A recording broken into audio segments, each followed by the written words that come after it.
সকলোকে আকৌ এবাৰ ৱেলকাম জনাইছোঁ। আজি মই বনাবলৈ ওলাইছোঁ আমাৰ সকলোৰে প্ৰিয় ব্ৰইলাৰ মাংস। অলপ বেলেগ ধৰণে বনাইছোঁ, খাবলৈ বৰ সোৱাদ হৈছে। মই যি ধৰণে বনাইছোঁ, যদি আপোনালোকেও এনেধৰণে আগতেও বনাই খাইছে, তথাপিতো এবাৰ বনাই খাই চাব, খুব ভাল লাগে এনেকৈ বনালে। আহকচোন মই কেনেকৈ বনাইছোঁ চাওঁ। মাংসখিনি বনোৱাৰ আগতে এবাৰ বইল কৰি ল'ম আৰু যিখিনি পানী থাকি যাব সেইখিনি পেলাই দিম। এটা উতল আহিলে মাংসখিনি এতিয়া মই পানীৰ পৰা উঠাই ল'ম। ইয়াতে মই ধনিয়া, জিৰা গুটি অলপমান, তেজপাতটো, জলকীয়া দুটা আৰু ডালচেনি সৰুকৈ দুটুকুৰা আৰু ইলাচি দুটা, এইখিনি মছলা মই ভাজি ল'ম গোটাকৈ আৰু গ্ৰাইণ্ড কৰি ল'ম। আপোনালোকে খুন্দনাটো খুন্দিব পাৰে, নতুবা যিটো আমাৰ সৰু চাটনি জাৰ থাকে সেইটোতো আমি খুন্দি ল'ব পাৰিম। যেতিয়া ভাজি দিওঁ তেতিয়া খুব সোনকালেই গুড়া হৈ যায় মছলাখিনি। মছলাখিনি এনেধৰণে ভাজি লৈ ব্যৱহাৰ কৰিলে বৰ ধুনীয়া গোন্ধায় আৰু খাবলৈও বহুত টেষ্টি হয়। অলপ অলপ গোন্ধ ওলাইছে, এতিয়া মই মছলাখিনি নমাই থ'ম। এয়া চাওক, মছলাখিনি মই চাটনি জাৰটোতে গুড়া কৰি ল'লোঁ। কেৰাহীত মই তেল দি দিছোঁ, ইয়াত অকণমান তেল বেছিকৈ লাগিব। তেল গৰম হৈ গ'ল, এতিয়া মই ইয়াত পিঁয়াজখিনি দি দিছোঁ। মই পিঁয়াজ দুটা লৈছোঁ, ডাঙৰ ডাঙৰ চাই লৈছোঁ দেই। ইয়াত অকণমান পিঁয়াজৰো পৰিমাণটো বেছি হ'ব লাগিব।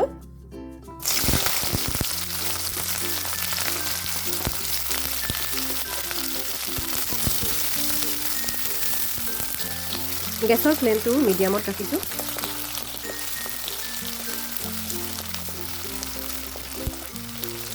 দেখিছে পিঁয়াজখিনি হৈ গৈছে, অলপ চফ্ট হৈছে। এতিয়া মই ডাঙৰ চাই এটা বিলাহী লৈছোঁ আৰু বিলাহীটো ইয়াতে দি দিছোঁ।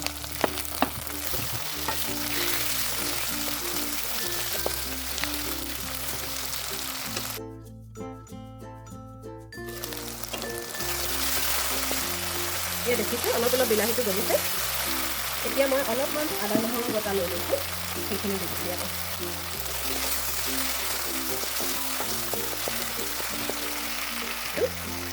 নিমখো দি দিছোঁ ইয়াতে আৰু এয়া গুড়া কৰি লোৱা মছলাখিনি।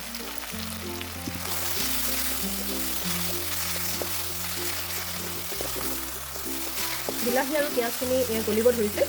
এতিয়া মই মাংসখিনি দি দিছোঁ।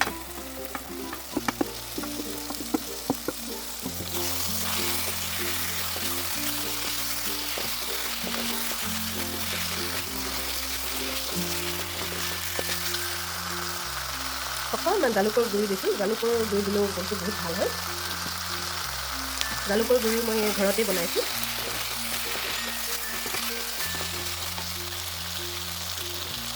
গেছটো মই মিডিয়ামতে ৰাখিছোঁ। আকৌ এবাৰ ঢাকনখন লগাই দিছোঁ।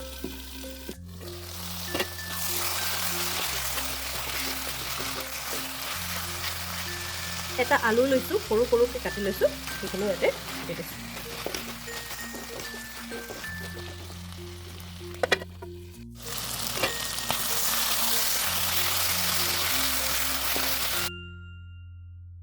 আলুখিনি অলপ সিজালৈকে ভাজি লৈছোঁ। মোৰ ওচৰত কেইফুটামান গজালি মেলা নহৰু আছিলে, সেয়াও দি দিছোঁ। এয়া সম্পূৰ্ণ অপশ্যনেল হয়, আপোনালোকে যদি আছে দিব পাৰে, নাথাকিলেও নাই। কিন্তু নহৰু এনেকৈ গোটাকৈ দিলেও খাই ভাল লাগে, সেইকাৰণে মই দি দিছোঁ। আলুখিনি অলপ অলপ সিজিছে। এতিয়া ইয়াতে গৰম পানী ঢালি দিম। এতিয়া গেছৰ ফ্লেমটো মই বঢ়াই দিছোঁ। পানী বহুত বেছি দিব নালাগে, পানী বেছি দিলে খাবলৈ বেয়া লাগিব যিহেতু ব্ৰইলাৰ মাংস। এতিয়া মই ঢাকোনখন লগাই উতল আহিব দিম।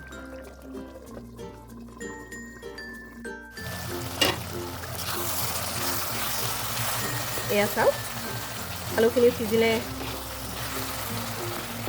মাংসও এয়া সিজিছে। এতিয়া মই আৰু বেছি দেৰি নাৰাখোঁ। ইয়াত এতিয়া অলপমান কটা ধনিয়া দি দিছোঁ। ধনিয়াৰ পৰিমাণটো বেছি হ'লে ভাল।